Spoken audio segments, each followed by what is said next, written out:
Let's start with a warm-up activity.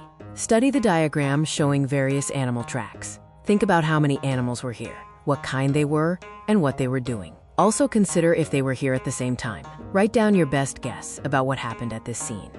This video focuses on deductive reasoning, which involves making inferences or drawing conclusions based on available evidence. The process includes observing a situation, organizing it into parts, evaluating the evidence, and drawing appropriate conclusions. Our next activity is called What's in the Box? Here, you will use your deductive reasoning skills to identify the contents of various mystery boxes. Use this data table to record your observations for each mystery box, labeled from number 1 through 8. After making your observations, write down what you think the contents are.